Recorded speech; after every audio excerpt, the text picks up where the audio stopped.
المائدہ میں پڑھیں گے انشاءاللہ کہ اگر اس زمین کے اتنا اور اسی مثل سونا دینا چاہے کہ مجھے جہنم کے عذاب سے بچا لیا جائے تو جو شرک و کفر پہ مرے گا ساری دنیا کے خزانے بھی دے کے بچنا چاہے تو وہ بچ نہیں سکتا۔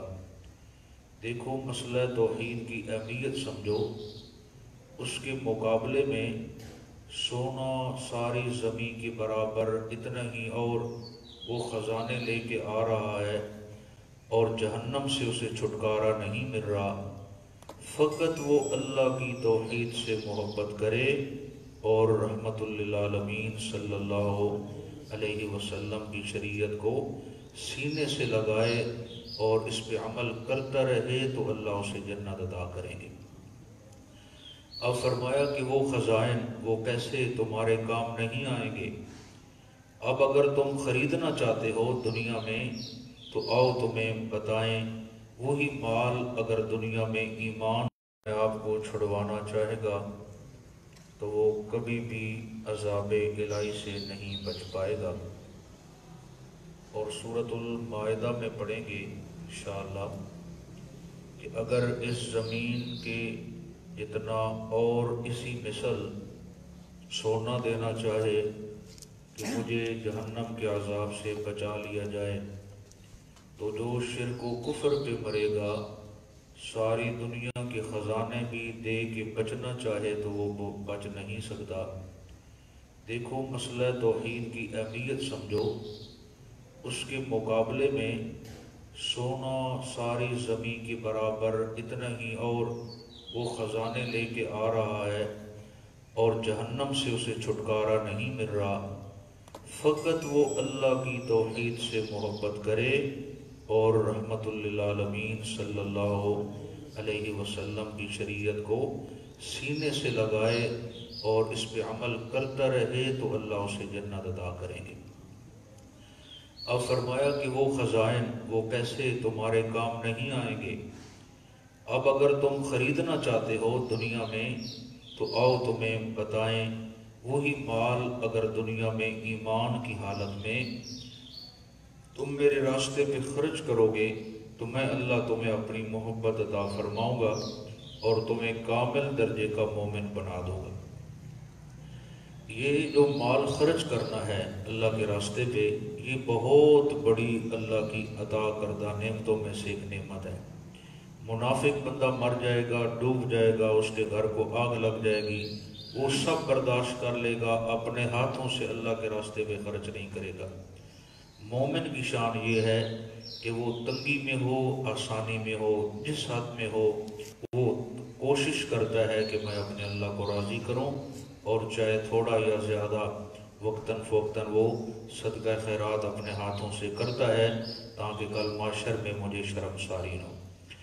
دو معصوم بچے یتیم آقا کی خدمت عالیہ میں حاضر ہوئے، یا رسول اللہ صلی اللہ علیہ وسلم ہمارے ابا جی فوت ہو گئے ہیں، دو کمرے بھرے پڑے ہیں کھجوروں کے، انہوں نے آخری وقت فرمایا تھا آقا سے کہنا کہ یہ صدقہ خیرات فرما دیں۔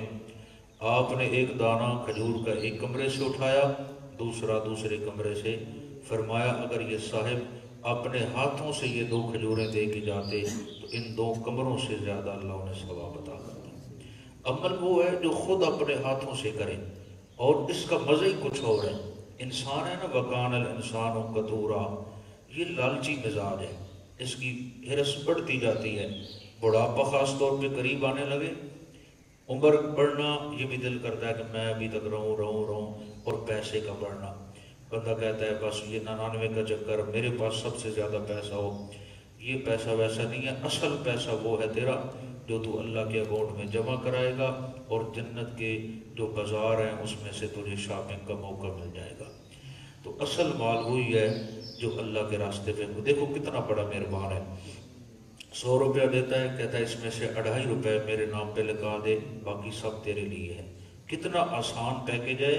اور آج لوگ کہتے ہیں ہم سرکاری ملازم ہیں، ریٹائرمنٹ ہے، ہمیں ٹینشن نہیں ہے۔ کیوں جی؟ ہماری پینشن آتی ہے سر ہمیں۔ دیکھو انسان کی فطرت دیکھیں کہ کہ وہ پینشن پہ کتنا خوش ہے، حالانکہ اس نے جو ابتدا میں 18-20 سال محنت کی ہے اس کی تنخواہ میں سے تھوڑا تھوڑا روکتے رہے تاکہ بعد میں اسے کام آئے۔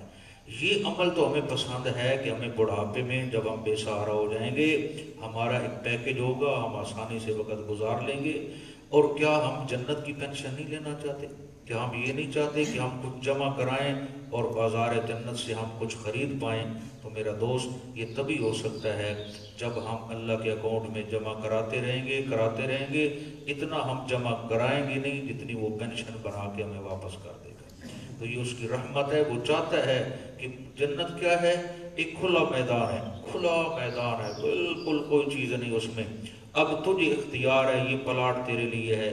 جس طرح خریدار اپنے پلاٹ میں پودے لگاتا ہے انار کے، سیب کے، امرود کے، جو اسے پسند ہو تو وہ باغ بنتا جاتا ہے۔ ایک دن وہ چٹیل زمین ہوتی ہے، اس کی محنت ایسی رنگ لاتی ہے، کہیں سے گندم نظر آ رہی، کہیں سے چاول نظر آ رہے، کہیں سے پھلوں کے باغات نظر آ رہے۔ اللہ کہتا ہے یہی ہے، تو جب سبحان اللہ کہتا ہے تو میں تیرے باغ اور پلاٹ میں اتنے خوبصورت پودے لگوا دیتا ہوں پھلوں والے، اگر اس پہ عربی گھوڑا پورا سال چلتا رہے تو اس کی چھاؤں ختم نہیں ہو سکتی۔ تو یہ دیکھ تیرے لیے سب کچھ ہے، اصل وہ تیری وراثت ہے، تیرے باپ کی جگہ تھی، تیری ماں کی جگہ تھی، وہاں وہ رہتے تھے۔ اصل بچہ وہی ہے جو اپنے ماں باپ کی وراثت کو سنبھالے اور اس کی تیاری کرے۔ تو ہم سب کو چاہیے کہ وہ جو جنت کا بازار ہے اس کی خریداری کے لیے ہمارے پاس عقیدہ قرآن و سنت والا ہونا چاہیے، اعمال صالحہ آقا اور صحابہ کی ترتیب کے مطابق ہوں گے، انشاءاللہ وہاں پہ ضرور خریداری کا موقع ملے گا۔ صحابہ کی عظمت پہ قربان جائیں، خدا کی قسم کمال کے وہ لوگ تھے، کمال کے۔ کوئی ان کے نعت میں بندہ کہے نا کہ فلاں بندہ اس میں کوئی جھلک ہے، سوال ہی پیدا نہیں ہوتا۔ حضرت ابو طلحہ رضی اللہ تعالیٰ عنہ، یہ انصاری صحابہ میں سے ہیں، بہت بڑے عظیم آدمی تھے۔ ان کا پھل یعنی باغ جو تھا کھجوروں سے لدا ہوا، 2 ان کے باغ تھے، ایک سب سے زیادہ تھا، تقریباً علماء نے لکھا 600 درخت تھے اس میں، پودے تھے کھجوروں کے، اور پرندہ اگر داخل ہو جاتا اسے واپسی نکلنا مشکل ہو جاتا، اتنا گھنا باغ اور خوبصورت، اور پورے مدینے کے لوگ اس پہ حشش کرتے تھے کہ ابو طلحہ کو اللہ نے کتنا نوازا ہے۔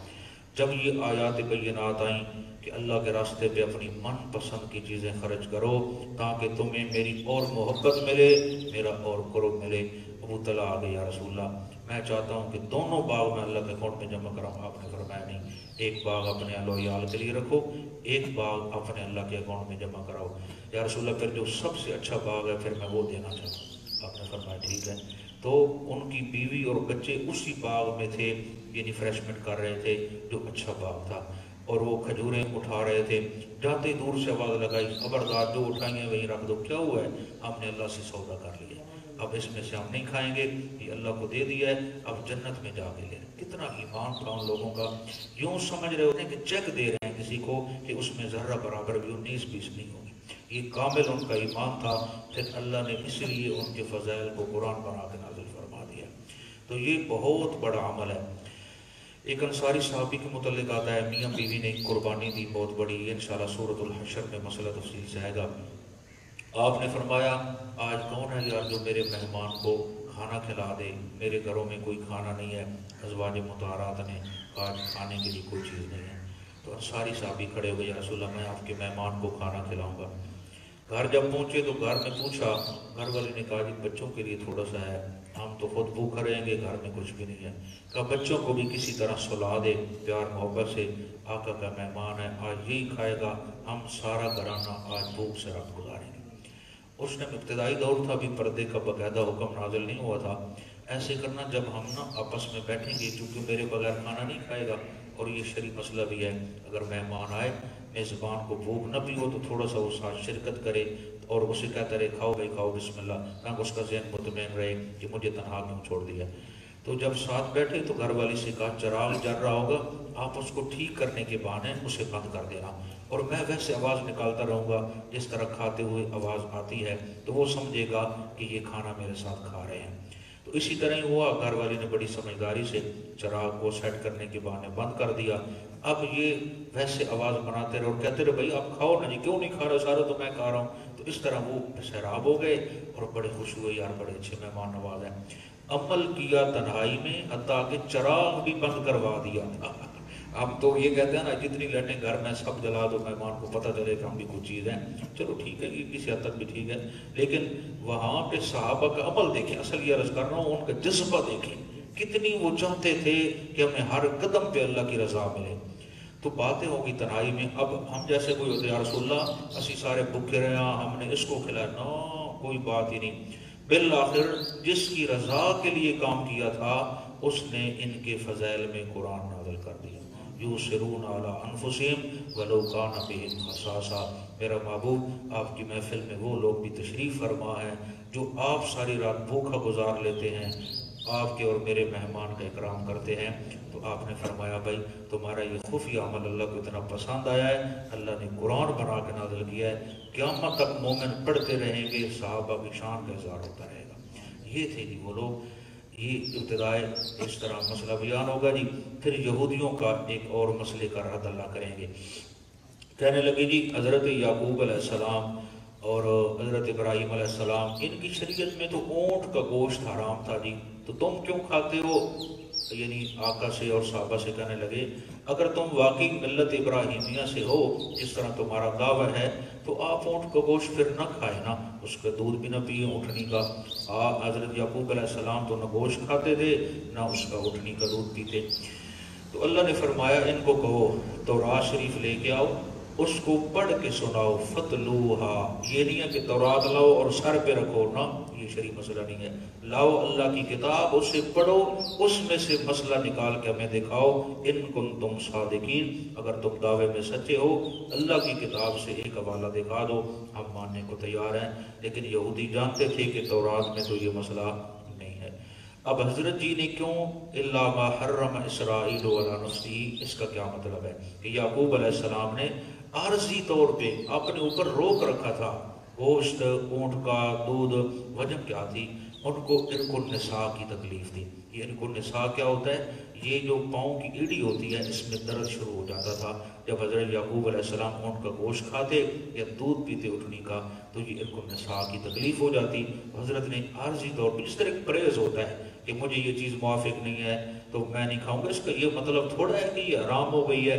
تو اصل بات اندر کی یہ تھی کہ یعقوب علیہ السلام نے بیماری کی وجہ سے اسے پرہیز میں شامل کیا تھا اور یہودی کہنے لگے انہوں نے حرام کر دیا تھا۔ اللہ نے فرمایا ان کو کہو یہ جھوٹے ہیں، تورات لے کے آؤ، اس میں سے پڑھ کے سناؤ۔ لیکن کیا وہ کہہ سکتے تھے؟ جب یہ جواب آ گئی اندر کی بات، اب وہ جانتے تو تھے کہ حقائق کیا ہیں، کہنے لگے یار بات تو ان کی ٹھیک ہے، اب کوئی نئی بات نکالو۔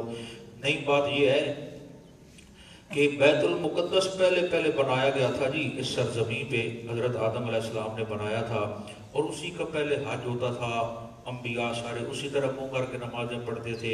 تم نے بیت اللہ کو بنا لیا، ادھر منہ کر لیا۔ اللہ نے اس کا بھی جواب دیا، ان اول بیت وضع للناس للذی ببکۃ مبارکا وہدی للعالمین۔ شرم کرو بے ایمانو، تم کتابیں پڑھنے والے ہو، تورات و انجیل، اس میں بھی یہ مسئلہ موجود ہے کہ سب سے پہلا گھر جو میں نے اس زمین پہ بنایا تھا وہ مکہ شریف میں میں نے بیت اللہ بنایا تھا۔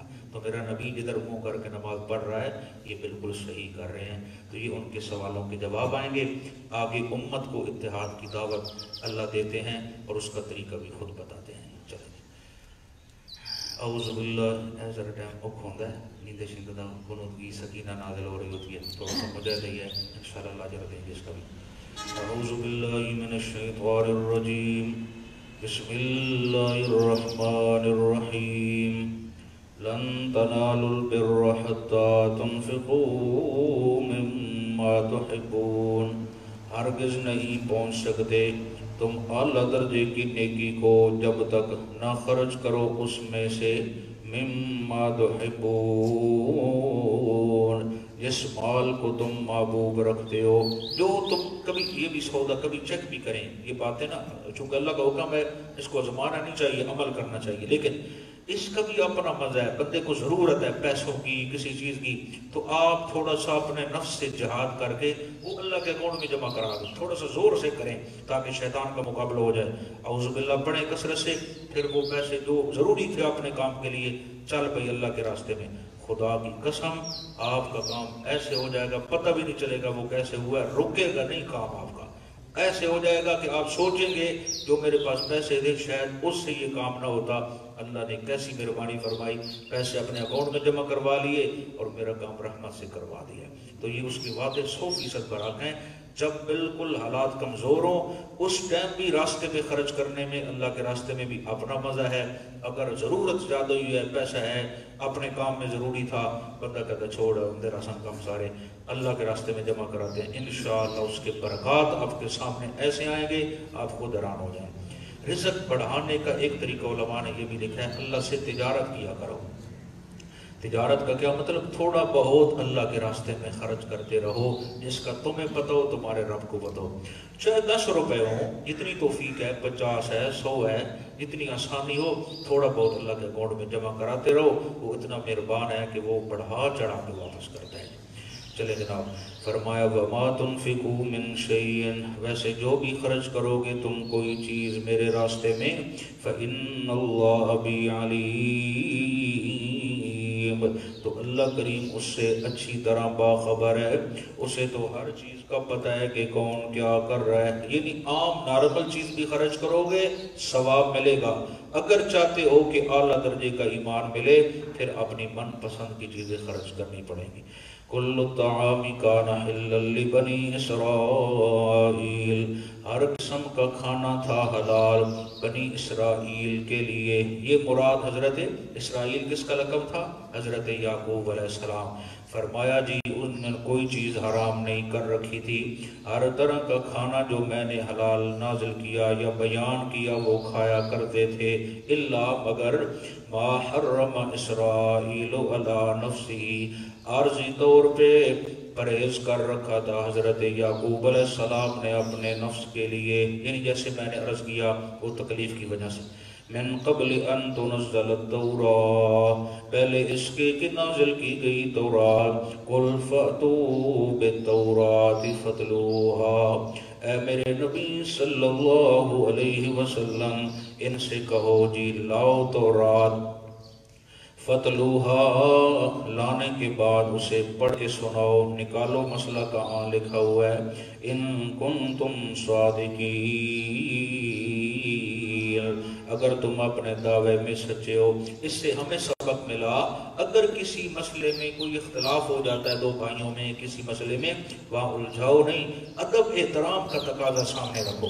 یہ جو ادب ہے یہ اچھے انسان کی پہچان ہے، اس کی تربیت کے اثرات ہیں، اس کے والدین بڑے اچھے تھے، انہوں نے اس کی تربیت۔ جو بندہ بے ڈھنگا ہوتا ہے نا، بد زبان، اکڑ مزاج، وہ خود برا تو ہوتا ہی ہوتا ہے، لوگ اس کے والدین پہ اٹیک کرتے ہیں، یار اتنا بے وقوف آدمی ہے، اس کی تربیت کسی نے نہیں کی، پتہ نہیں کہاں یہ رہا ہے۔ اچھے انسان کی پہچان یہ ہے، لاکھوں اختلاف ہوں گے وہ ادب کا دائرہ نہیں چھوڑے گا، یہ اس کے اچھے انسان کی ہونے کی دلیل ہے اور اچھے اخلاق ہونے کی دلیل ہے۔ اس کے پیچھے سب سے بڑی بات یہ ہے کہ لوگ اس کے والدین کو اچھے لفظوں میں یاد کریں گے، یار اختلاف ہو سکتا ہے لیکن یہ بندے انتہائی اچھے ہیں، ادب کا تقاضا کبھی نہیں چھوڑتے، انشاءاللہ اس میں آپ کی اتنی بڑی فتح ہے کہ دشمن کے دل میں بھی اللہ آپ کی محبت پیدا کر دیں گے۔ اخلاق مصطفیٰ صلی اللہ علیہ وسلم یہ باقاعدہ عنوان ہے اور اس کے اندر بڑے کمالات ہیں۔ مومن بندہ اور اخلاق یہ دو چیزیں جدا نہیں ہو سکتی، اسے کسی مرحلے میں بھی اخلاق سے روگردانی نہیں کرنی چاہیے، اچھے اخلاق سے خوبصورت انداز سے دلیل کی دنیا میں رہتے ہوئے اپنی بات کرے، انشاءاللہ اس کو اللہ بڑی عزت عطا فرمائے گا۔ فَمَنِ افْتَرَى عَلَى اللَّهِ الْكَذِبَ، پھر جو کوئی جھوٹ گھڑ کر منسوب کرے گا اللہ کریم کی طرف، من بعد ذالک، اس بات کے بعد، یعنی ہم نے تو وضاحت کر دی، پھر بھی اگر کوئی حضرت یعقوب پہ بہتان لگائے، فَأُولَئِكَ هُمُ الظَّالِمُونَ، ایسے لوگ ہی ظالم ہیں۔ قُلْ صَدَقَ اللَّهُ، اے میرے محبوب، ایک بار آپ بھی کہہ دیں صلی اللہ علیہ وسلم، آپ فرما دیں صدق اللہ، سچ فرمایا اللہ نے، جو کچھ اللہ کہہ رہے ہیں وہ حق اور سچ ہے۔ فَاتَّبِعُوا، لہذا پیروی کرو، ملت ابراہیم حنیفا، دین ابراہیم کی جو سب سے کٹ کر اللہ کا ہو گیا تھا، حنیفاً طرف کنارہ، تمام معبودان باطلہ سے اس نے بائیکاٹ کیا تھا، وَمَا كَانَ مِنَ الْمُشْرِكِينَ، اور نہ تھا وہ مشرکوں میں سے۔ ملت کا ذکر آیا ہے، ملت کسے کہتے ہیں؟ ملت اور دین میں کیا فرق ہے جی؟ ملت اور دین میں فرق یہ ہے، جو ملت ہوتی ہے اس کی نسبت نبی کی طرف کرنے کی اجازت ہے، جیسے ملت ابی ابراہیم هو سماکم المسلمین، اور دین کی جو نسبت ہے یہ اللہ کریم کی طرف ہوگی، ان الدین عند اللہ الاسلام، پسندیدہ جو دین ہے وہ دین کیا ہے جی؟ اسلام ہے جی۔ ہم سب ملت ابراہیمیہ میں شامل ہیں۔ فرمایا جی وما کان من المشرکین، اور نہ تھا وہ مشرکوں میں سے۔ اب اس سوال کا جواب، جو پہلا گھر کون سا بنا، بیت المقدس یا بیت اللہ؟ ان اول بیت وضع للناس، بے شک پہلا گھر جو بنایا گیا، وضع للناس، لوگوں کے لیے، عبادت کا مرکز، للذی ببکۃ مبارکہ، یقیناً وہی ہے جو مکہ کے اندر ہے، مبارکن، اس کی پہلی صفت یہ ہے کہ بڑی برکت والا ہے۔ کیسے؟ جتنی اللہ کی طرف سے برکات رحمت نازل ہوتی ہیں سب سے پہلے بیت اللہ پہ آتی ہیں، پھر چاروں سمت پہ پھیل جاتی ہیں۔ وَهُدًى لِّلْعَالَمِينَ، اور وہ مرکز ہدایت ہے جہان والوں کے لیے۔ جہاں بھی کوئی نماز پڑھنے کا ارادہ کرے تو وہ سمت کا تعین کرتا ہے، کہتا ہے جی میں منہ بیت اللہ کی طرف کرنا چاہتا ہوں، یہ اس کے اعزاز کے لیے بہت بڑی بات ہے۔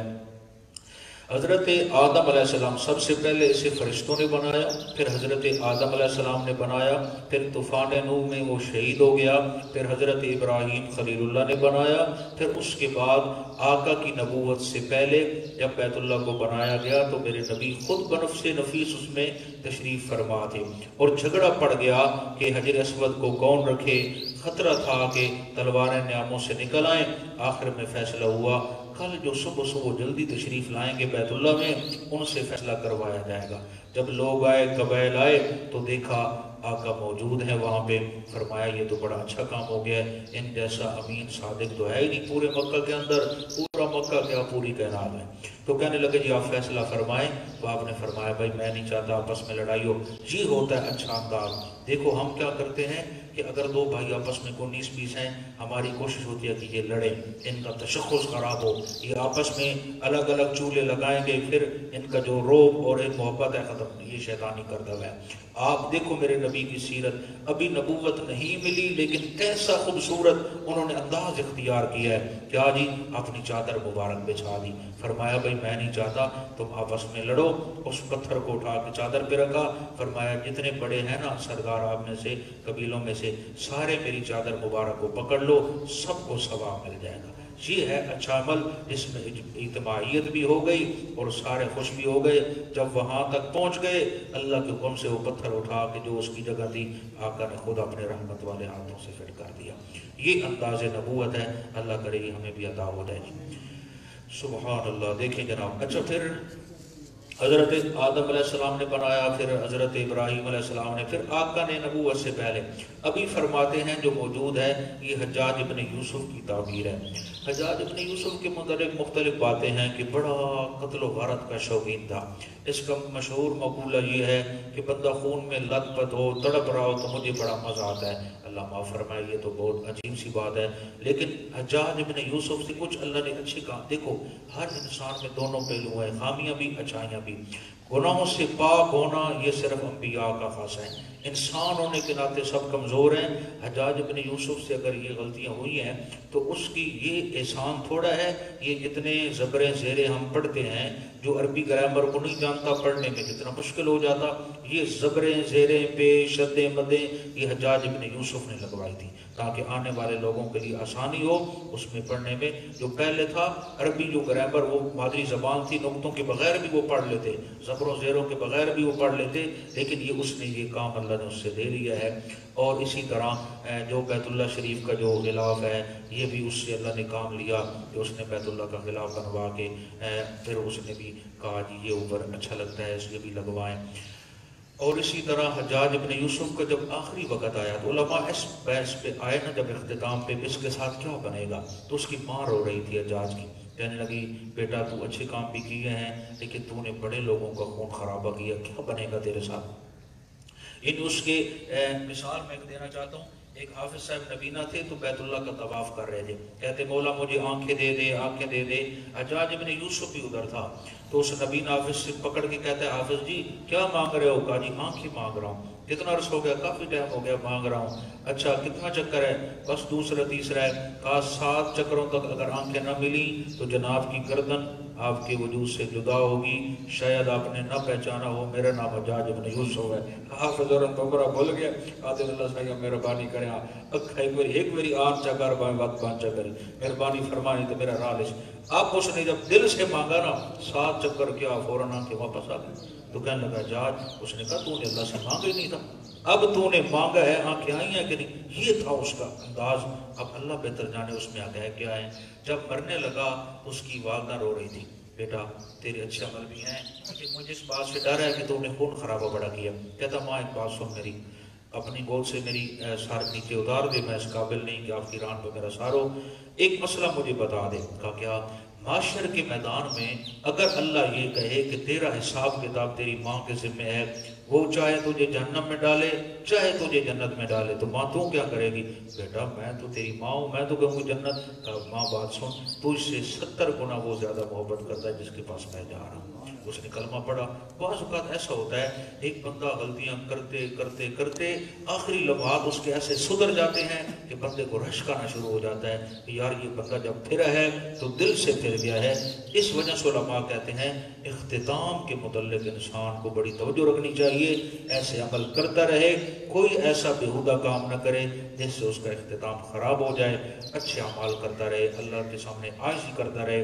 وہ ساڑھے جٹکا جب محاورہ بنیا بھریا ادا جدا توڑ چڑھیا، اس طرح کر کے، تو یعنی اصل کامیابی اسی کو ہے جس کی اختتام اچھا ہو گیا۔ ایک جگہ ہم پروگرام پہ گئے تو وہ کہنے لگے کہ یہ ایک بہت بڑا خاتمی گھرانے سے بندہ تھا، ساری زندگی اس نے دین والوں کی خدمت کی، یہ وہ، بس کوئی تکبر آ گیا، کوئی ایسی بات اس کے منہ سے نکلی جو اللہ کو پسند نہیں تھی۔ مرنے سے 1 ہفتہ پہلے وہ مشرک ہو کے مرا۔ اس نے ایسی بےہودہ حرکتیں کرنی شروع کر دی کہ لوگ اس سے نفرت کرنے لگ گئے، بس کوئی بات اللہ کو نہ پسند آئی تو اسے ذلیل و رسوا کر کے مار دیا۔ تو میرا بھائی جتنے اعمال میں خلوص نیت، عاجزی اور اللہ کی مخلوق سے محبت ہوگی، انشاءاللہ بہت زیادہ اللہ آسانیاں پیدا کر دیں گے۔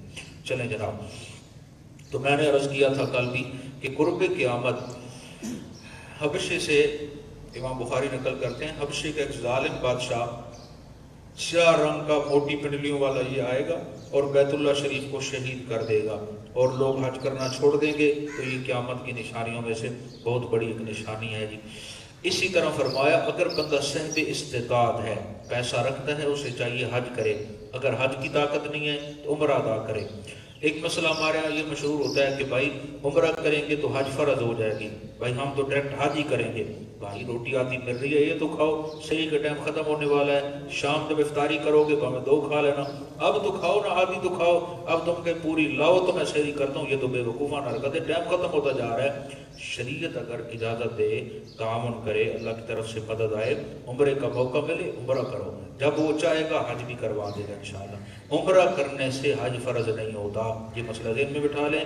حج اس وقت فرض ہوگا جب آپ پہ استطاعت ہوگی، جب طاقت ہوگی، پیسہ ہوگا، آنے جانے کا سفر خرچہ اور گھر والوں کے لیے خرچہ ہوگا، انشاءاللہ پھر حج فرض بھی ہوگا اور آسانیاں بھی اللہ پیدا۔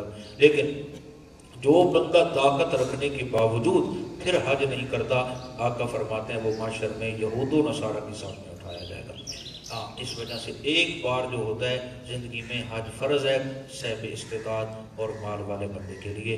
اللہ غیب سے ہم سب کی مدد فرمائے۔ پیسوں سے تو ایک یہ مادات الاسباب چیزیں ہیں، تو بہرحال اللہ ایسا اسباب پیدا کرے، جتنے شرکاء ہیں سب کو اللہ حج بیت اللہ نصیب فرما دے۔ یہ بہت بڑا عمل ہے، بہت بڑا عمل ہے۔ چلیں جناب، بیت اللہ کی اپنی رونقیں ہیں، بس سب کچھ یہ حالات ایسے بن گئے، کچھ یہود و نصارہ ہم پہ اتنا تیزی سے تسلط کر رہے ہیں، کچھ عذاب الہی انہوں نے میرے اوپر لگائے ہوئے، کچھ باتیں میں کر بھی نہیں سکتا۔ یہ اس طرح بلانے گئے بہت بڑی مسلمانوں کو خراب کرنے کی، روندنے کی، کفریہ طاقتیں ایسی بیٹھیاں منظم ہو گئی، بس وہ کرش کرنے کے موڈ میں ہیں۔ اگر ہم دین کو صحیح نہیں تھامیں گے تو بہت جلدی مسلمانوں کی داستان ختم ہوگی۔ لیکن اللہ کا یہ وعدہ ہے انتم الاعلون ان کنتم مؤمنین، اگر تمہارے اندر ایمانی طاقت رہی تو میری مدد تمہارے ساتھ رہے گی۔ جو اسلام کا نعرہ لگاتا. افغانستان میں کیا ہے، پہاڑ ہیں سارے، وہاں کوئی سونا شونا بندی، صرف دشمن جو ہیں اسلام کے، روس ہے یا امریکہ ہے، ان کو تکلیف ہے کہ یہاں اسلام والے کیوں ہیں. ان کو ان سے تکلیف ہے جو قرآن کا نعرہ بھی لگائیں اور اسلام کو نافذ کریں اور کفریہ طاقتوں سے جہاد کا جذبہ بھی رکھیں. تو ان لوگوں سے وہ رات کو ان کو نیند نہیں آتی، کہتے ہیں ان کو ختم کرو، ہمیں ان سے ڈر ہے، کبھی ڈرون حملے، کبھی کچھ. تو جن سے ان کو ڈر نہیں، وہ کہتے ہیں بے شک یہ جہاں بھی رہیں ہمیں ان سے کوئی ٹینشن نہیں ہے. تو بہرحال ایسے لوگ جو اللہ کی توحید کی دعوت دیتے ہیں، کفر سے جہاد کرتے ہیں، ہم سب ساری زندگی روزے رکھتے رہیں، تہجد پڑھتے رہیں، ان کی ایک صبح اور شام کی شان کا مقابلہ نہیں کر سکتے. وہ ایمان میں، عمل میں، تقوی میں، پرہیزگاری میں ہم سب سے بڑے ہیں. اللہ نے ان کو خاص چنا ہے اس عظیم کام کے لیے. تو اسلام نافذ کیا انہوں نے، ملا عمر نے اور اسامہ نے، یہ اللہ نے ان سے بڑا کام لیا ہے. ظاہراً یہ سادے لوگ تھے، خدا کی قسم، چپل ایک سائڈ دی اور دوسری سائڈ دی اور، قمیضوں پہ پیبند ٹاکیاں لگے ہوئے ہیں، چنے کھا کے گزارا کر رہے ہیں، لسی مل گئی اس سے گزارا ہے، کوئی بڑی چوڑی لمبی چوڑی خوراک نہیں ہے. ایمانی طاقت ہے، ایمانی طاقت ہے. روز کو بھی گھٹنے ٹیکنے پہ مجبور اللہ نے کروایا. اب امریکہ بیچارہ بھی جان چھڑانا چاہتا ہے لیکن نکل نہیں پا رہا. تو یہ ایمان، 70 سال ہو گئے ہمیں کشمیر مذاکرات سے بھلا کبھی مسئلے حل ہوئے ہیں؟ جہاد سے مسئلے حل ہوتے ہیں. 19 سالوں میں اللہ نے سپر پاور جو کہتا تھا اس کے ٹکڑے کر دیے. اب وہ پریشان، اس کا سر گھوم رہا ہے. اب ترکی کو ٹکرا ہے اسے. یہ سب کفریہ طاقتیں مل کے ترکی پہ حملہ کرنا چاہتی ہیں، لیکن وہ ایمانی طاقت رکھتا ہے. اللہ اس عظیم لیڈر کی حفاظت فرمائے. طیب رجوردگان بہت ایمانی بندہ ہے، اللہ نے بہت ساروں سے کام لے رہے ہیں اور مزید اس کی حفاظت فرمائے. اور یہ دعا کرو کہ خلافت عثمانیہ کے جو سن 23 میں ایک معاہدہ ہے وہ تکمیل تک پہنچے. پھر انشاءاللہ اسلام ہر گلی کوچے میں آئے گا اور نافذ ہوگا. پھر آپ اور میں اگر زندہ رہے تو اس کی بہاریں دیکھیں گے، اسلام کیا ہوتا ہے، اس کے برکات کیا ہوتے ہیں. انشاءاللہ یہ ہمارا ایمان ہے. کفر سارا بھی اکٹھا ہو جائے، الکفر ملت واحدہ، یہ سارے تدورے اکٹھے ہو جائیں، جتنے بھی کفریہ طاقتیں ہیں، مومن کے ایک گھٹنے تک بھی پہنچ نہیں سکتے، کیونکہ اس کے ساتھ اللہ کی مدد ہوتی ہے. انشاءاللہ اللہ حرمین شریفین کی بھی حفاظت فرمائیں گے اور ہمارے ملک پاکستان کی بھی، اور اسی طرح ترکی کے جو لوگ ہیں اللہ ان مومنوں کی بھی حفاظت فرمائے جو مشکل وقت میں مسلمانوں کا ساتھ دیتے ہیں. تو بہرحال اللہ کوئی ایسا انتظام فرما دے اور وہ لوگ جو اس جذبے میں لگے ہوئے ہیں ان کی خصوصی مدد فرمائے. کبھی تنہائی میں ان کے لیے دعا بھی فرمایا کرو. چلیں جی، فرمایا فیہ آیات بینات مقام ابراہیم، بے شک اس بیت اللہ میں بہت ساری عظمت کی نشانیاں موجود ہیں، بالکل واضح. مقام ابراہیم، ایک اس میں سے مقام ابراہیم بھی ہے. یہ مقام ابراہیم کیا ہے؟ یہ وہ پتھر ہے جس پہ حضرت جی نے کھڑے ہو کے بیت اللہ تعمیر کیا تھا. جس طرح ضرورت پڑتی اشارہ کرتے اوپر چلا جاتا، اشارہ کرتے نیچے آ جاتا. میں عرض کر چکا ہوں، حضرت عمر نے کہا تھا یا رسول اللہ یہاں 2 رکعتیں پڑھ لیں، تو اللہ نے قرآن نازل کر دیا تھا وَاتَّخِذُوا مِن مَقَامِ إِبْرَاهِيمَ مُصَلًّى، کہ جب مقام ابراہیم پہ آؤ 2 رکعتیں پڑھ کے میرا شکر ادا کیا کرو. کیا کمال کے لوگ تھے. وہاں میں نے ایک جملہ سنایا تھا، آج بھی اس پتھر پہ حضرت جی کے قدموں کے نشان ہیں، اور لوگ بار بار چوم رہے تھے نا، اس میں ہاتھ لگانا، یہ وہ خدشہ تھا کہیں وہ نشان مٹ نہ جائیں. لوگ اتنا محبت رکھتے تھے، انہوں نے اب اس پہ شیشہ لگا دیا ہے تاکہ اس کے نشانات ختم نہ ہو جائیں. لیکن آج بھی یوں لگتا ہے جیسے گہرے قدم لگے ہوں، اور قدموں کے نشان سے سمجھدار بندہ جب دیکھتا ہے نا کسی کے چلنے کو، تو اس کے چال ڈھال سے وہ سمجھ جاتا ہے کہ اس کی شخصیت کتنی تھی، وہ کس قد کا بندہ تھا. حضرت کے پاؤں کے نشان بتاتے ہیں کوئی شیر بندہ سی، کو ببر شیر سی اللہ نے پڑھا. اور یہ مسئلہ بھی سنیں، جس سے اللہ نے جتنا کام لینا ہوتا ہے اس کو اتنے اعصاب مضبوط عطا کرتا ہے، اتنی طاقت دیتا ہے اسے تاکہ وہ آسانی سے میرے دین کا کام کر سکے. تو نبیوں کی تو شان ہی کچھ اور ہے جناب. فیہ آیات بینات مقام ابراہیم، بے شک اس بیت اللہ کے اندر بہت ساری میری قدرت کی نشانیاں موجود ہیں واضح، اور اس میں مقام ابراہیم بھی ہے. ومن دخلہ کان آمنا، اور جو داخل ہو گیا بیت اللہ میں، حدود حرم میں، اسے امن مل گیا. ظلم کی انتہا آپ دیکھیں. یہ جو ادھر مشہور ہے پتن، پتہ نہیں کون سا پتن، اب پتن یا نوا، تو ادھر وہ مشہور یہ ہے انہوں نے جنتی دروازہ بنا رکھا ہے. اور لوگ دھڑم داخل ہوں گے وہیں مریں گے مردود، اور اوپر لکھا ہوا ہے من دخلہ کان آمنا، جو یہاں آ گیا اسے امن مل گیا، جبکہ یہ عزت تو بیت اللہ کے لیے تھی۔ اللہ کہتے ہیں جو حدود حرم میں آ گیا اسے کیا مل گئی جی؟ عزت و امن۔ وہاں شکار کو بھی آپ قتل نہیں کر سکتے جب آپ حدود حرم میں ہیں، حتیٰ کہ باپ کا قاتل بھی وہاں موجود ہے تو اس پہ آپ کو حملہ کرنے کی اجازت نہیں ہے، کیونکہ وہ اللہ کے گھر کا مہمان ہے۔ کتنی بڑی عزت، اور خاص طور پہ مکے والوں کے لیے کتنی بڑی سعادت ہے کہ اللہ نے اسے امن کا گہوارہ بنایا۔ وَلِلَّهِ عَلَى النَّاسِ حِجُّ الْبَيْتِ، اور اللہ کا حق لوگوں پر یہ ہے کہ حج کریں اس کے گھر کا۔ تو سمجھ آئی، یہ جو حج کرنا ہے یہ درباروں کا نہیں ہے، یہ بیت اللہ کا حق ہے اور اللہ کا حق ہے۔ آج لوگ کہتے ہیں ماں ولی آؤ، کتنے سال؟ 7 سال نہیں، وہ کو مشہور ہے نا محاوراتی میں، 6 سال 7 سال آؤ، گل میں سنا چاہتا 7 سال آؤ تو تمہیں ایک حج کا ثواب ملے گا۔ دیکھو شیطان کا کرتب، ادھر کہے گا 7 اپ اور 7 شریف، ادھر آؤ تو تمہیں وہاں پہ حج کا ثواب ہے۔ یہ غریبوں، ہمارے غریبوں کا ہی حج ہے۔ انا للہ و انا الیہ راجعون۔ اللہ کہتا ہے لوگوں پر میرا حق یہ ہے کہ وہ میرے گھر بیت اللہ کا حج کریں۔ یہ شیطان کے کرتب ہیں، اس نے وہ چھوٹی چھوٹی شرک کے اڈے کھول رکھے ہیں اصل عظمت گھٹانے کے لیے۔ لیکن مومن کا دل، خدا کی قسم آج بزرگ مجھے ملے ہیں تو وہ ہمارے چاہنے والے یعنی متعلقین میں سے فیصل آباد کے ہیں، تو مجھے پکڑ کے کہتے ہیں مولانا صاحب میں کبھی مجھے بزرگوں تو فرمانے لگے ایک چھوٹا جہا سادہ جہا کوٹھا، پنجابی سادہ سا کمرہ ہے، کتنی کشش اللہ نے اس میں رکھی ہے۔ خدا کی قسم اس نے دل جیت لیا، یہ جملے کر کے فرما کے کہنے لگے دیکھو سادہ جہا کوٹھا کتنا دل کرتا ہے، جو بندہ ویدہ ہی رہے دیکھتے ہی رہے، جو ایک بار دیکھتا ہے اس کا دل بھی بڑا خوش۔ یار ساری زندگی گزر جاتی ہے، وہ سنبھالا، ماں باپ نے سکھایا، استادوں نے سکھایا، ادھر منہ کرنا ہے بھائی ہمارا بیت اللہ ہے، اللہ کا گھر ہے، توحید کا مرکز ہے۔ وہ لمحات ہی انسان کی سمجھ سے بیر ہوتے ہیں اور وہ خوشیاں زبان سے اس کا اظہار نہیں ہو سکتا۔ جو سامنے بیت اللہ دیکھ کے بندہ نماز پڑھ رہا ہوتا ہے کہ یار یہ سامنے وہ مرکز توحید ہے، اور وہاں بندہ نماز پڑھ رہا ہے، پھر ایک نماز 1 لاکھ کا ثواب، جماعت سے پڑھیں گے ایک نماز پڑھی ہے 27 لاکھ نمازوں کا ثواب۔ ساری زندگی بندہ پتہ نہیں پڑھ بھی سکتا ہے کہ نہیں۔ مشہور قول ہے کہ آقا کی مسجد میں 50,000، محققین کہتے ہیں 1,000، بہرحال جو بھی ہے ثواب وہاں بھی بہت بڑا ہے۔ اسی طرح بیت المقدس کا بہت بڑا ثواب ہے، اپنی مساجد کا جو مراکز ہیں، عام چھوٹی مسجدوں میں تھوڑا ثواب ہے، بڑے مراکز میں اس سے زیادہ ثواب ہے، تو سب سے زیادہ جو ثواب ہے وہ بیت اللہ کے اندر ہے۔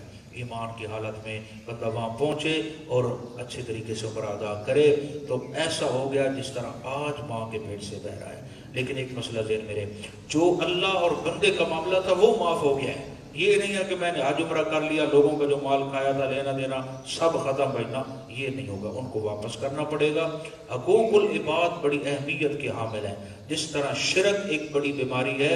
اگر شہادت بندے کو مل جائے اس سے بڑا عمل کوئی نہیں، شہید بھی جنت نہیں جا سکتا جب تک اس نے جو لوگوں کے معاملات تھے لینا دینا تھا پچھلے معاف نہیں کریں گے تو شہید بھی جنت نہیں جائے گا۔ اتنا بڑا اہمیت کا یہ عامل مسئلہ ہے، اس میں بھی ہمیں توجہ دینی چاہیے کہ ہم اپنے معاملات کو درست رکھیں، کوشش کریں مقروض ہو کے نہ مریں، قرضہ نہ لیں، اس کی عادت نہ ڈالیں، وہ اپنا نظام اس سے چلائیں جو اللہ تعالیٰ نے آپ کی ترتیب بنائی ہے۔ جیسے حالات بہتر ہوتے جائیں گے انشاءاللہ حالات چلتے جائیں گے۔ چلیں جی، اللہ فرمایا وَلِلَّهِ عَلَى النَّاسِ حِجُّ الْبَيْتِ، اور اللہ کا حق ہے لوگوں پر کہ حج کریں اس کے گھر کا، مَنِ اسْتَطَاعَ إِلَيْهِ سَبِيلًا، جو استطاعت طاقت رکھتا ہو اس تک پہنچنے کی۔ حج ہر بندے پہ فرض نہیں ہے، جو طاقت رکھتا ہے وہاں آسانی سے آنے جانے کی تو وہ آئے تشریف لائے جی۔ وَمَنْ كَفَرَ، اور جو انکار کرتا ہے احکامات خداوندی کا، فَإِنَّ اللَّهَ غَنِيٌّ، بے شک میرا اللہ بے پرواہ ہے، عَنِ الْعَالَمِينَ، جہان والوں کی تمام عبادات سے۔ کوئی یہ نہ سمجھے جو ہم جائیں گے تو بیت اللہ آباد ہوگا، وہاں میرے فرشتے موجود ہیں جو ہر وقت طواف کرتے رہتے ہیں۔ قُلْ يَا أَهْلَ الْكِتَابِ، کہہ دیجئے اے اہل کتاب، لِمَ تَكْفُرُونَ بِآيَاتِ اللَّهِ، کیوں انکار کرتے ہو تم اللہ کی آیات کا، وَاللَّهُ شَهِيدٌ عَلَى مَا تَعْمَلُونَ، جبکہ اللہ دیکھ رہا ہے تمہارے ان اعمال کو جو تم کر رہے ہو۔ قل یا اہل الکتاب، کہہ دیجئے میرے محبوب صلی اللہ علیہ وسلم، اے اہل کتاب، لم تصدون عن سبیل اللہ، آخر کیوں روکتے ہو تم اللہ کے سیدھے راستے سے؟ من آمن تبغون عوجا، اس کو جو ایمان لاتا ہے چاہتے ہو کہ تم عوجن شبہات پیدا کرو، جو ایمان لانا چاہتا ہے اس کے اندر ایسے کیوں شبہات ڈالتے ہو جو وہ ایمان سے دور ہو جائے؟ وَأَنْتُمْ شُهَدَاء، حالانکہ تم گواہ ہو کہ یہ آخری نبی سچا نبی ہے اور قرآن بھی عظیم کتاب ہے، اندر سے تمہارا دل مانتا ہے، پھر ایسے کام کیوں کرتے ہو جو لوگ دین سے دور ہوں؟ وَمَا اللَّهُ بِغَافِلٍ عَمَّا تَعْمَلُونَ، اور نہیں ہے اللہ غافل ان حرکتوں سے جو تم کرتے ہو، جو بھی تم عمل کرتے ہو تمہاری ہر حرکات کو دیکھنے والا کون ہے؟ اللہ ہی۔ یا ایھا الذین آمنوا ان تطیعوا فریقا من الذین اوتوا الکتاب، اے ایمان والوں اگر تم نے کہا مانا ایک گروہ کا ان میں سے جنہیں دی گئی ہے کتاب، یردوکم بعد ایمانکم، وہ لوٹا دیں گے تمہیں تمہارے ایمان کے بعد کافرین، وہ تمہیں کفر کی طرف لے کے جانا چاہتے ہیں۔ وَكَيْفَ تَكْفُرُونَ، کیسے کفر کرو گے تم؟ وَأَنْتُمْ تُتْلَى عَلَيْكُمْ آیَاتُ اللَّهِ، جبکہ تم ہو کہ پڑھ کر سنائی جاتی ہیں تمہیں اللہ کی آیات۔ وَفِيكُمْ رَسُولُ، اور تمہارے درمیان اللہ کا رسول موجود ہے۔ اس سے کچھ دوستوں نے غلط تعریف کی، یعنی اس میں رد و بدل کیا۔ پھر مانا سنو، اس بھائی کے پاس بیٹھو تاکہ والے سوالے دیکھنے میں آسانی ہو، وہاں تو بیٹھ۔ پھر مانا کرتا ہوں جی، وَكَيْفَ تَكْفُرُونَ وَأَنْتُمْ تُتْلَى عَلَيْكُمْ، کیسے کفر کرو گے تم جبکہ تم وہ ہو تُتْلَى عَلَيْكُمْ آیات اللہ، پڑھ کر سنائی جاتی ہیں تمہیں اللہ کی آیات۔ ایک وَفِيكُمْ رَسُولُ، اور تمہارے درمیان اللہ کا رسول ہے۔ آج لوگ کہتے ہیں دیکھو جی اس میں مسئلہ تو سمجھ آ گیا کہ آمنہ کے لال ادھر موجود ہیں، جبکہ اگر سیاق و سباق دیکھا جائے تو اللہ یہ صحابہ کو خطاب کر رہے ہیں۔ اصل اس کا پس منظر یہ ہے، اوس اور خزرج یہ دو قبیلے تھے مدینے کے اندر، ان کی ابتدا میں بڑی لڑائی تھی، لیکن میرے نبی کے آنے سے ان کے اندر اتحاد پیدا ہو گیا۔ ایک دن عبداللہ ابن ابی نے سابقہ ان کی جنگوں کا ذکر کیا اور قریب تھا کہ یہ پھر لڑ پڑتے، اللہ نے کہا نہیں نہیں، اب منافقوں کی باتوں میں آ کے نہ جھگڑو، اب تو تمہیں قرآن بھی مل گیا ہے اور خوبصورت امام بھی مل گیا ہے۔ یہ مطلب ہے۔ علامہ روح المانی کہتے ہیں، تفسیر علامہ علوسی کہتے ہیں، روح المانی والے بزرگ، کہ وفیکم رسول سے اب مراد یہ ہے کہ آقا کی سنت شریعت تمہارے اندر موجود ہے، اللہ کا قرآن بھی ہے اور آقا کی شریعت بھی تمہارے اندر موجود ہے۔ اور صحابہ کو مراد یہ تھا کہ قرآن بھی موجود ہے، خود نبیوں کا امام بھی تمہارے اندر موجود ہے، تو سابقہ باتیں یاد کر کے اب آپس میں لڑو نہیں بلکہ رحماء بینہم کی تصویر بنو۔ وَمَن یَعْتَصِم بِاللَّهِ، اور جس نے تھام لیا مضبوطی سے اللہ کی رسی کو، فَقَدْ هُدِيَ إِلَىٰ صِرَاطٍ مُسْتَقِيمٍ، تو ہدایت پا گیا وہ سیدھے راستے کی طرف۔ جس نے اللہ کی رسی کو مضبوطی سے تھاما تو اسے ہدایت مل گئی۔ اب رسی کیا ہے؟ آگے آ رہی ہے جی، یا ایھا الذین آمنوا اتقوا اللہ، اے ایمان والو ڈرو اللہ سے، حق تقاتی، جیسے حق ہے اس سے ڈرنے کا، ولا تموتن الا وانتم مسلمون، اور ہرگز نہ موت آئے تم کو مگر اس حال میں کہ تم فرما بردار ہو جاؤ، یعنی موحد ہو کے مرو۔ اللہ فرماتے ہیں جیسے مجھ سے ڈرنے کا حق ہے، اطاعت کرو نافرمانی نہ کرو، شکر کرو نہ شکری نہ کرو، حق تقاتی، ذکر میرا کرو اسے بھولو نہ، تم پہ موت آنی چاہیے، یعنی اس حال میں کہ تم میرا ذکر اور میرے شکر کرنے والے ہو۔ اب اگر اتحاد چاہتے ہو، وَاعْتَصِمُوا بِحَبْلِ اللَّهِ جَمِيعًا، مضبوطی سے تھام لو اللہ کی رسی کو، جمیعاً سب مل کر۔ یہ حبل اللہ سے کیا مراد ہے؟ یہ رسی کون سی ہے؟ تو ابن مسعود فرماتے ہیں اس سے مراد اللہ کے قرآن والی رسی ہے۔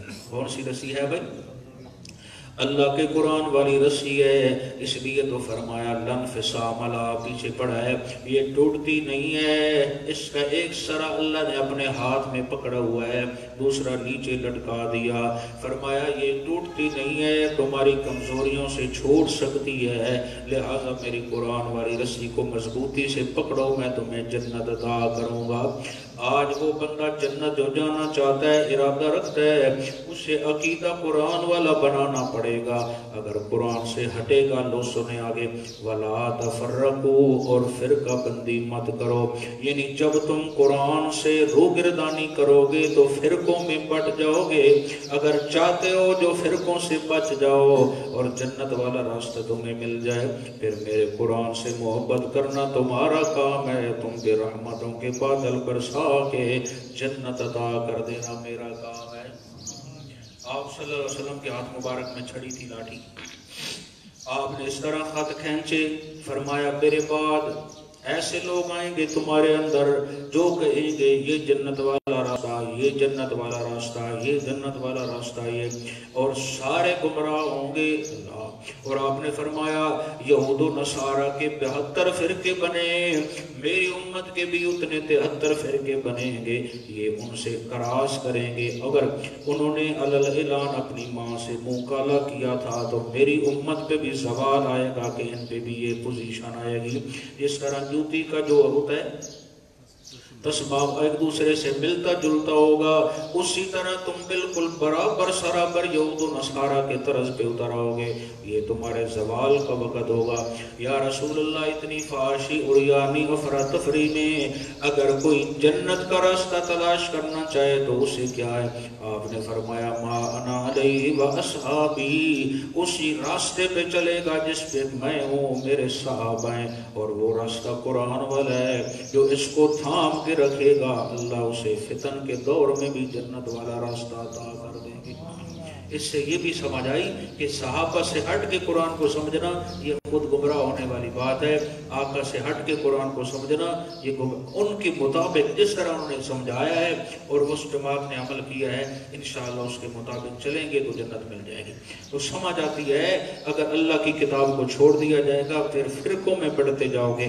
دیکھ لو کتنی جماعتیں ہیں، کتنی جماعتیں ہیں، ایک دوسرے پہ کفر کی مشینیں چلی ہوئی ہیں، ہم سب ایک دوسرے کو کافر کہنے میں لگے ہوئے ہیں، کافر ہی ہیں جو ہمیں مسلمان سمجھتے ہیں، باقی تو افراتفری اس حد تک بڑھ چکی ہے۔ کچھ کمزوری منبر و محراب سے علماء کی طرف سے بھی ہے کہ منبر و محراب سے قصے کہانیاں سنائی جاتی ہیں، کاش کہ اللہ کا قرآن سنایا جاتا اور پوری امت رحماء و بینہم کی تصویر بن جاتی۔ عقائد و نظریات میں اصلاح ہوگی تو قرآن سے اور آقا کے فرمان سیئہ سے اور صحابہ کے عمل سے، تو یہ اس طرح عقیدہ عمل خوبصورت بنے گا۔ ایک اچھا انسان مومن وہ صحابہ کے عمل کی عکاسی کر رہا ہوگا اور انشاءاللہ اللہ اسے جنت ضرور عطا فرمائیں گے۔ وَاذْكُرُوا نِعْمَةَ اللَّهِ عَلَيْكُمْ، اور یاد کرو اللہ کا احسان جو اس نے تم پر کیا۔ یہ صحابہ کو اب تھوڑا سا احسان جتلایا جا رہا ہے کہ تم یہ نہ سمجھو کہ مجھے تم پیارے نہیں ہو، تم پیارے ضرور ہو، لیکن یہ دیکھو تمہیں کس طرح ہم نے جنت دی تھی، تم کہاں تھے۔ فرمایا وَاذْكُرُوا نِعْمَةَ اللَّهِ عَلَيْكُمْ، اور یاد کرو اللہ کا احسان جو اس نے تم پر کیا ہے۔ کیا احسان؟ اِذْ كُنْتُمْ أَعْدَاءً، تھے تم آپس میں دشمن، اسلام قبول کرنے سے پہلے آپس میں تمہاری جنگیں تھیں، لڑائیاں تھیں، فَأَلَّفَ بَيْنَ قُلُوبِكُمْ، پھر اسی اللہ نے تمہارے دلوں کو جوڑ دیا۔ تو سمجھ آئی دل جوڑنے والا کون ہے؟ فَأَصْبَحْتُمْ بِنِعْمَتِهِ إِخْوَانًا، ہو گئے تم اللہ کے فضل سے اخواناً، بھائی بھائی۔ کیا بن گئے؟ اے صحابہ کل تم دشمن تھے، اسلام قبول کرنے سے پہلے ایک دوسرے کے خون کے پیاسے تھے، قبائل میں لڑائیاں تھیں، میرا نبی نے ایسے خوبصورت انداز سے قرآن سنایا، فَأَصْبَحْتُمْ بِنِعْمَتِهِ إِخْوَانًا، پھر ہو گئے تم اللہ کے فضل سے بھائی بھائی۔ اب قرآن کہتا ہے کہ صحابہ آپس میں کیا ہیں؟ بھائی بھائی، پھر نعرہ لگ سکتا ہے کہ علی اور معاویہ بھائی بھائی کیوں؟ قرآن جو کہہ رہا ہے کہ صحابہ تو آپس میں بھائی بھائی ہیں۔ وَكُنْتُمْ عَلَى شَفَا حُفْرَةٍ مِّنَ النَّارِ، تھے تم کھڑے کنارے پر، آگ کے کنارے پر، اے میرے نبی کے صحابہ تم تو جہنم کے کنارے پہ کھڑے تھے۔ فَأَنْقَذَكُمْ مِنْهَا، بس نکالا تم کو اسلام کے ذریعے، قرآن کے ذریعے۔ میرے نبی نے دن رات اس خلوص سے قرآن سنایا ہے۔ تم جہنم کے کنارے پہ تھے، تمہیں اللہ نے دنیا میں ہی تمہیں جنت کی ٹکٹیں عطا کر دی ہیں۔ كَذَلِكَ يُبَيِّنُ اللَّهُ لَكُمْ آيَاتِهِ، اسی طرح بیان کرتا رہتا اللہ تمہارے لیے اپنی آیات، لَعَلَّكُمْ تَهْتَدُونَ، تاکہ تم رہنمائی حاصل کرو۔ وَلْتَكُمْ مِنْكُمْ أُمَّةٌ، اور چاہیے کہ ہو تم میں سے ایک ایسی جماعت، يَدْعُونَ إِلَى الْخَيْرِ، جو دعوت دے لوگوں کو نیکی کی طرف۔ یہ اشارہ ہے میرے نبی کے صحابہ کی طرف کہ تم میں ایک ایسی جماعت ہونی چاہیے کہ جو لوگوں کو دین کی باتیں سناتی رہے۔ وَيَأْمُرُونَ بِالْمَعْرُوفِ، اور حکم دیتے رہیں لوگوں کو اچھے کاموں کا۔ وَيَنْهَوْنَ عَنِ الْمُنکر، اور منع کریں برائی سے۔ وَأُولَئِكَ هُمُ الْمُفْلِحُونَ، اور یہی میرے نبی کے جو صحابہ ہیں در حقیقت یہی پورے کے پورے کامیاب ہیں۔ یہ جو دین سمجھنا پھر آگے اس کی دعوت دینا، یہ بہت بڑا ثواب ہے۔ ایک بندے کی تھوڑی سی محنت سے کسی بندے کو ہدایت ملتی ہے تو یہ اس کے لیے صدقہ جاریہ بن جاتا ہے۔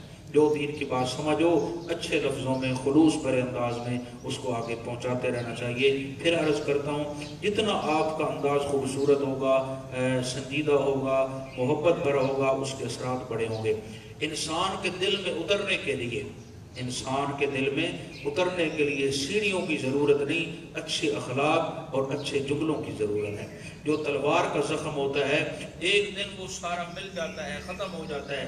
انسان کی زبان کے لگائے ہوئے زخم ہوتے ہیں وہ کبھی بھی ختم نہیں ہو سکتے، وہ ہمیشہ دل پہ رہتے ہیں۔ اس بندے نے یہ کہا تھا، مجھے پریشان کیا تھا، تو آپ اپنے انداز میں بہت خوبصورتی لانے کی کوشش کریں، انشاءاللہ بہت زیادہ نکھار اللہ تعالیٰ فرمائیں گے۔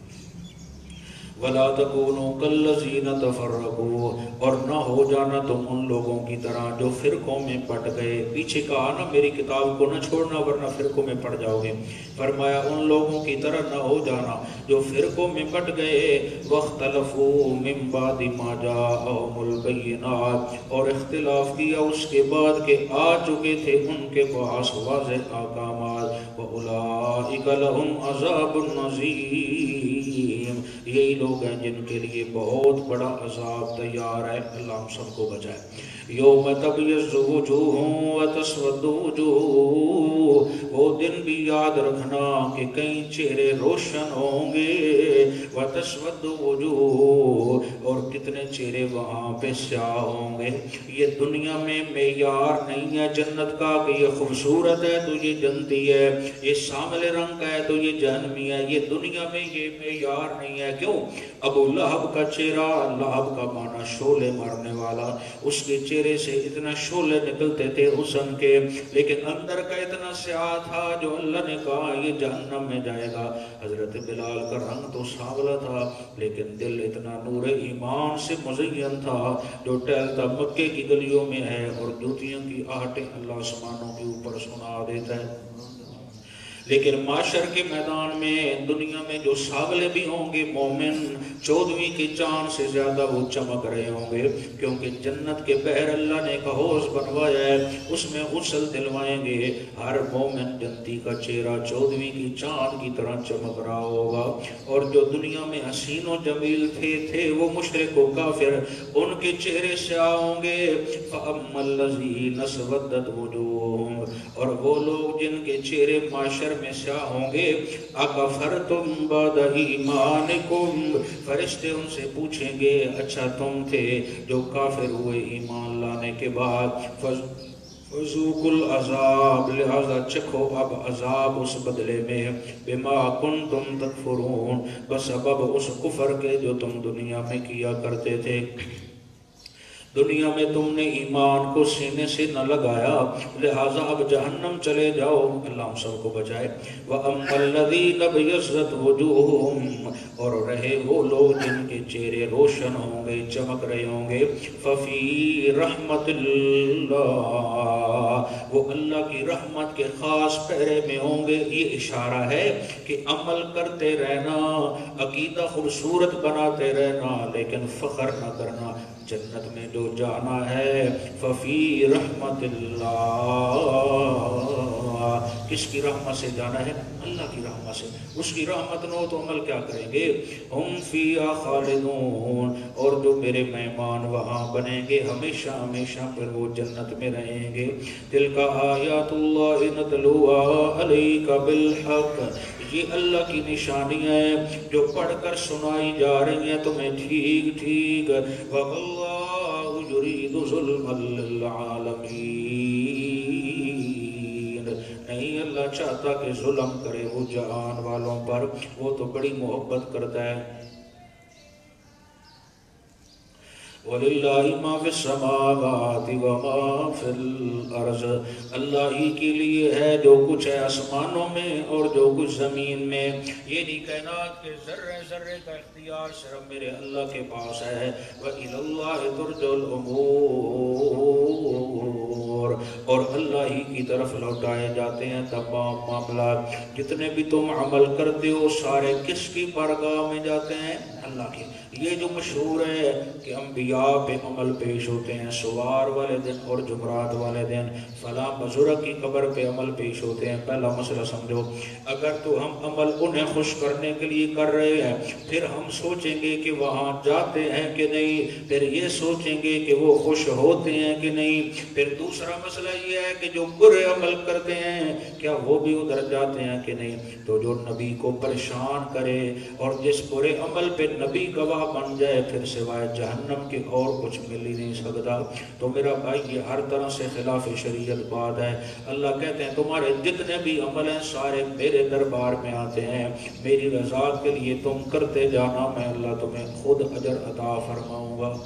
کنتم خیر امت اخرجت للناس، توجہ فرمائے جی، تھوڑا سا پیچھے جائیں۔ اذا خذ اللہ میثاق النبیین، وہاں پہ آخری نبی کی عظمت بیان کی گئی، پھر آگے آئے، پھر اللہ نے فرمایا ان اول بیت وضع للناس، آخری نبی کی شان، پھر بیت اللہ کی شان، پھر کتاب اللہ کی شان، واعتصموا بحبل اللہ جميعا، توجہ ہے، پہلے نبی مکرم کی شان جو نبیوں کا امام، پھر بیت اللہ کی شان جو تمام مساجد کا امام، پھر قرآن کی شان جو تمام کتابوں کی عظمت اور امام، پھر اس امت کی شان جو سارے امتوں کی امام۔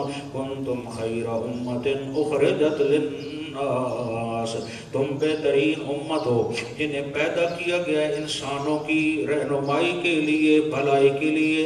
تأمرون بالمعروف، حکم دیتے ہو تم اچھے کاموں کا، توحید کا بھی، سنت کا بھی، شریعت کا بھی۔ وتنہون عن المنکر، اور منع کرتے ہو لوگوں کو برے کاموں سے، یعنی شرک و بدعات سے، رسم و رواج سے، ہر خلاف شریعت کام سے۔ وتؤمنون باللہ، اور تم ایمان رکھتے ہو اللہ پر کامل۔ ولو آمن اہل الکتاب، اگر ایمان لے آتے یہ اہل کتاب بھی، لکان خیر لہم، کتنا بہتر ہوتا ان کے لیے، کتنا فائدہ ہوتا۔ دیکھو کتنی اہمیت ہے ایمان کی۔ اللہ فرماتے ہیں کاش کہ یہ مشرک بھی ایمان لے کے آتے، کاش کہ یہ یہود و نصارہ بھی ایمان لے کے آتے۔ اب ایک سوال ذہن میں آئے گا آپ کے کہ ایمان تو وہ لاتے تھے اپنے اپنے نبیوں پر، اللہ نے پیچھے بتا دیا تھا ایسا ایمان قابل قبول نہیں جو وہ اپنی مرضی سے لے کے آئے، پھر کیسا قابل قبول ہے؟ پیچھے پڑھ کے آئے ہیں فَإِنْ آمَنُوا بِمِثْلِ مَا آمَنْتُمْ بِهِ فَقَدْ اهْتَدَوْا، ہائے کاش میرے نبی کے صحابہ جیسا وہ ایمان لے کے آتے تو ان کا بیڑا پار ہو جاتا۔ زہری ایمان کا نعرہ لگانے سے جنت نہیں ملے گی۔ میں نے ایک جماعت کو سیمپل پیش کر دیا ہے، اب اس جیسا جو ایمان اور عمل بناتا جائے گا میں اللہ وعدہ کرتا ہوں اسے جنت ضرور عطا کروں گا۔ اللہ اللہ لکان خیر لہم، کتنا بہتر ہوتا کہ ہائے کاش یہ ایمان قبول کرتے، منہم المؤمنون، ان میں تھوڑے بندے ہیں جو ایمان لائے، وَأَكْثَرُهُمُ الْفَاسِقُونَ، اکثر تو جو بالکل بدکار اور نافرمان ہیں۔ لو سنو، گھبراؤ نہیں، دشمنوں سے نہ گھبراؤ، یہود و نصارہ سے نہ گھبراؤ، مولا کے جنگیں نہ چھیڑ دے۔ اللہ فرماتا ہے بزدل بندہ بھی کبھی لڑتا ہے، جس کے دل پہ شرک کا غلبہ ہو جائے، حرام کے لقمے پیٹ میں چلے جائیں، اس کے دل میں کبھی بھی وہ جرت پیدا نہیں ہوگی جو مومن کے اندر ہوتی ہے۔ یہ کیا کریں گے پھر؟ اب دیکھو اندر کی بات تمہیں اللہ سناتا ہے، لَن يَضُرُّوكُمْ إِلَّا أَذًى، اے میرے نبی کے صحابہ، یہود و نصارہ کفریت عقصوں سے مت ڈرنا، نہ بگاڑ سکیں گے تمہارا یہ کچھ بھی، الا اذن، سوائے گالم گلوچ کے، سوائے زبانی کلامی الزام تراشیوں کے، وَإِن يُقَاتِلُوكُمْ، اگر یہ بالفرض والمحال کہیں جنگ کر بھی لیں تم سے، يُوَلُّوكُمُ الْأَدْبَارَ، میدان سے پیٹھ دے کر بھاگیں گے، ان میں ہمت ہی نہیں ہے جو میدان میں اتر کے مقابلہ کریں، ثُمَّ لَا يُنصَرُونَ، پھر کوئی بھی معبود ان کی مدد نہیں کرے گا۔ میں اللہ تو تمہاری مدد کرنا چاہتا ہوں کیونکہ تم میرے ہو اور میں تمہارا ہوں۔ ضُرِبَتْ عَلَيْهِمُ الذِّلَّةُ أَيْنَمَا ثُقِفُوا، ان پہ مار پڑ گئی ہے، ان پہ ذلت مسلط ہو چکی ہے، یہود و نصارہ پر، کفریہ طاقتوں پر، اینما ثقفوا، یہ جہاں بھی رہیں گے ذلیل ہو کے رہیں گے، ان پہ میری رحمت نہیں آئے گی۔ اگر یہ بھی رحمت لینا چاہتے ہیں، توجہ ہے، یہ ذلیل و رسوا ہو کے زندگی گزاریں گے یہود و نصارہ، کبھی کرونا آئے گا، کبھی کوئی عذاب آئے گا، چونکہ انہوں نے شرعی مذاق بنا رکھا ہے، لباس آف، عیاشی اریانی عام، شراب و کباب عام، تو میں عذاب اس لیے دیتا ہوں تاکہ دنیا کو پتہ چلے یہ ذلیل لوگ ہیں۔ مولا جو چاہتا ہے کہ مجھے رحمت ملے، اللہ فرماتا ہے الا بحبل من اللہ، مگر یہ کہ وہ اللہ کی پناہ میں آ جائے۔ جو ذلت سے بچنا چاہتا ہے وہ اللہ کی شریعت کو اپنے وجود پہ نافذ کرے، میں ذلیل نہیں ہونے دوں گا، اس کو آپ عزت عطا کروں گا۔ ایک وحبل من الناس، یا لوگوں کی پناہ میں آ جائے، یعنی مسلمانوں کے آگے آگے گھٹنے ٹیک دے، ہم جزیہ دیں گے، پھر بھی انہیں زندگی گزارنے کا کچھ موقع مل جائے گا۔ وباءوا بغضب من اللہ، اور یہ گر چکی ہیں اللہ کے غضب کے اندر۔ وَضُرِبَتْ عَلَيْهِمُ الْمَسْكَنَةُ، اور پڑ چکی ہے ان پر محتاجی، کم ہمتی، ذَلِكَ بِأَنَّهُمْ كَانُوا يَكْفُرُونَ بِآيَاتِ اللَّهِ، یہ اس وجہ سے ہوا ہے کہ وہ انکار کرتے تھے اللہ کی توحید کی آیتوں کا، وَيَقْتُلُونَ الْأَنْبِيَاءَ بِغَيْرِ حق، اور وہ میرے نبیوں کو قتل کیا کرتے تھے جو ان کے نزدیک بھی ناحق تھا، پھر ضد میں آ کے قتل کرتے رہے۔ ذَلِكَ بِمَا عَصَوْا وَكَانُوا يَعْتَدُونَ، اللہ فرماتے ہیں یہ تھا کہ وہ نافرمان تھے اور حد سے بڑھ جایا کرتے تھے، یعنی کفر بھی کیا، انبیاء کو قتل بھی کیا، اس سے بڑے حد تجاوز کیا ہوتا ہے۔ لَيْسُوا سَوَاءً مِّنْ أَهْلِ الْكِتَابِ، کتنی امانت دیانت سے بھری ہوئی کتاب ہے، یہ نہیں ہے کہ سب کافر، نہ، جس کی جو شان ہے قرآن اس کو بیان کرتا ہے۔ لَيْسُوا سَوَاءً مِّنْ أَهْلِ الْكِتَابِ، نہیں ہے سب ایک جیسے اہل کتاب، امت قائمہ، کچھ لوگ ایسے بھی ہیں جو دین پر قائم دائم ہیں۔ حضرت نے معنی کیا شیخ نے، سنگریزوں کے جہاں ڈھیر ہوتے ہیں وہاں کوئی نہ کوئی سچا موتی بھی نکل آتا ہے، جہاں پہ بیکار چیزیں پڑی ہوتی ہیں، مثال اللہ کباڑی پڑا ہے سارا ہی، تو وہاں اگر توجہ سے کوئی اپنے فن کو جاننے والا دیکھے گا تو اس کے کام کی کوئی نہ کوئی چیز اسے نکل آئے گی۔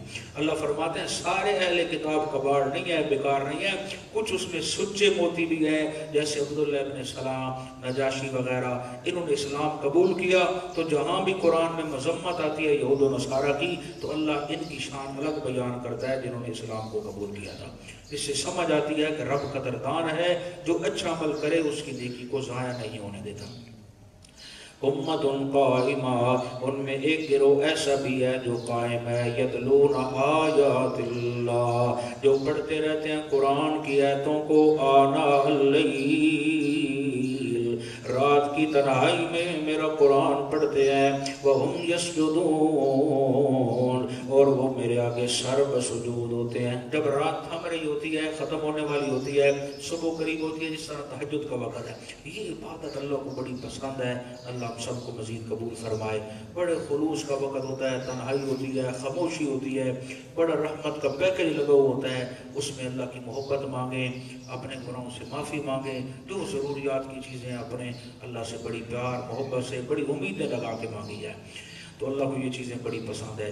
فرمایا یؤمنون باللہ، وہ پورا پورا ایمان رکھتے ہیں اللہ پر، والیوم الآخر، اور آخرت کے دن پر، ویأمرون بالمعروف، اور حکم دیتے ہیں لوگوں کو بھی اچھے کاموں کا، وَيَنْهَوْنَ عَنِ الْمُنْكَرِ، اور منع کرتے ہیں برائی سے، وَيُسَارِعُونَ فِي الْخَيْرَاتِ، اور وہ سرگرم رہتے ہیں نیکی کے کاموں کے اندر۔ یہ ہے مومن کی شان، نیکیوں کے لیے سرگرم رہتے ہیں، یا جتنا جلدی ہو سکے، جتنی زیادہ ہو سکے نیکیاں کرو اللہ کی رضا کے لیے۔ وَأُولَٰئِكَ مِنَ الصَّالِحِينَ، یہی لوگ ہیں جو نیک بخت ہیں، اعلیٰ درجے کے لوگ ہیں۔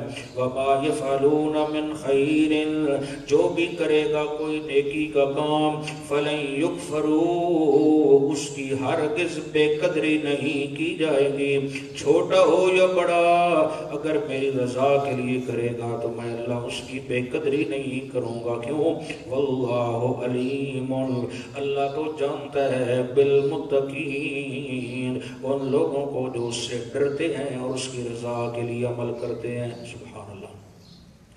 ان الذین کفروا لن تغنی عنہم، بے شک وہ لوگ جنہوں نے کفر کیا، لن تغنی عنہم، ہرگز نہ بچا سکیں گے ان کو، اموالہم، ان کے مال، ولا اولادہم من اللہ شیئا، نہ ان کی اولاد، نہ مال ان کے کام آئے گا، نہ اولاد ان کے کام آئے گی، من اللہ شیئا، اللہ کی گرفت سے، شیئن ذرہ برابر، وَأُولَئِكَ أَصْحَابُ النَّارِ، یہی لوگ جہنمی ہیں، ہم فیہا خالدون، اور ہمیشہ ہمیشہ اس میں رہیں گے۔ اللہ ہم سب کو بچائے۔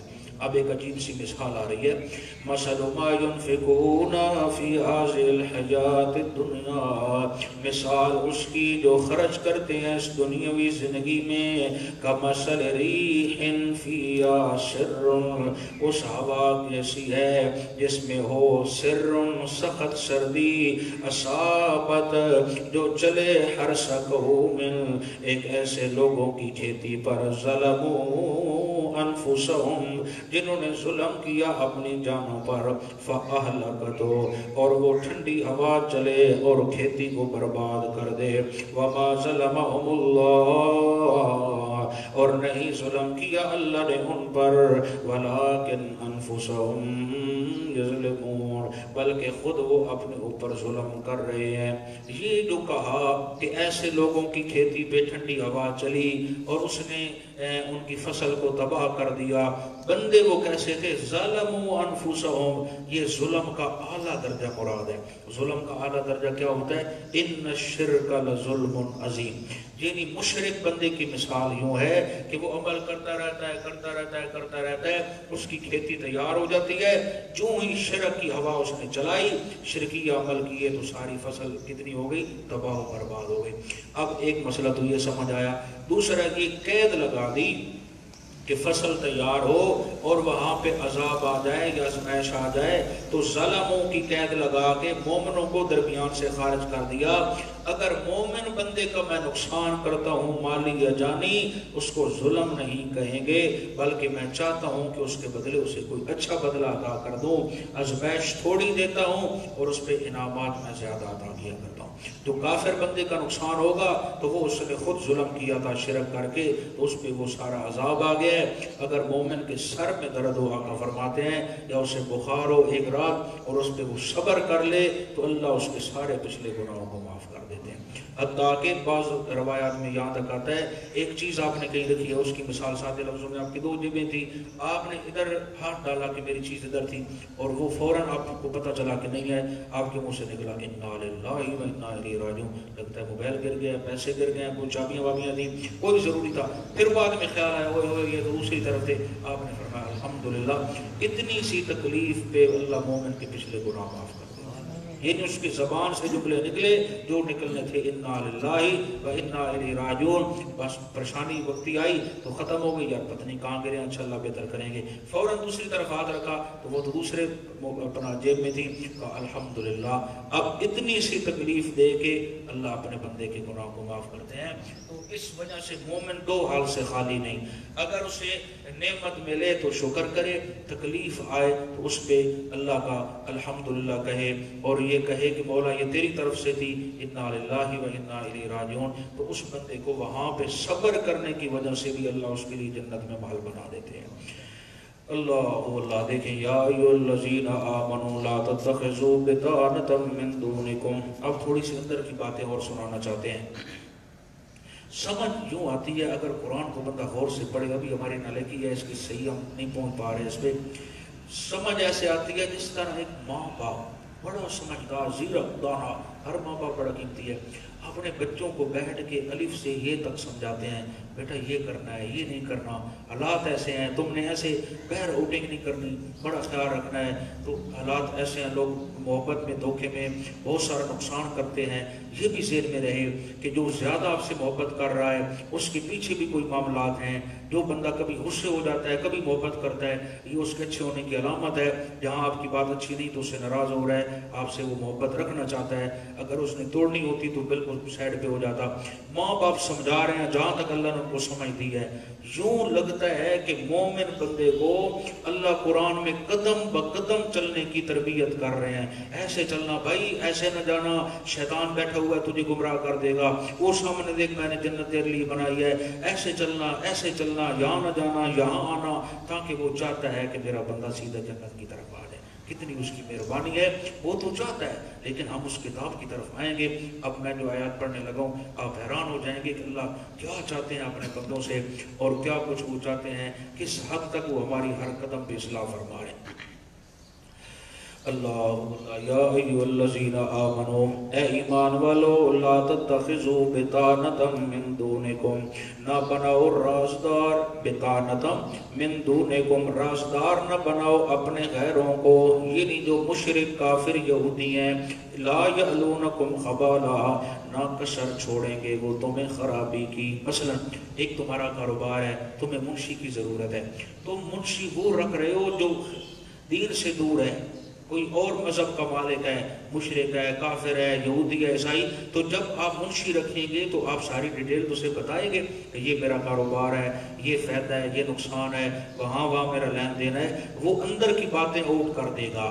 اسی طرح جو مشرک و کافر ہے، غیر مسلم ہے، اس کو گھریلو اپنی باتیں نہ سناؤ، تم نے ساری باتیں سنا دی، اب تمہاری کمزوری اس کے ہاتھ میں آ گئی، وہ تمہیں جب بھی خراب کرنا چاہے کر سکتا ہے۔ اس طرح تو شاید ماں باپ بھی بچوں کی اصلاح نہ کرے جس طرح وہ مالک اپنے بندوں کی اصلاح فرما رہا ہے۔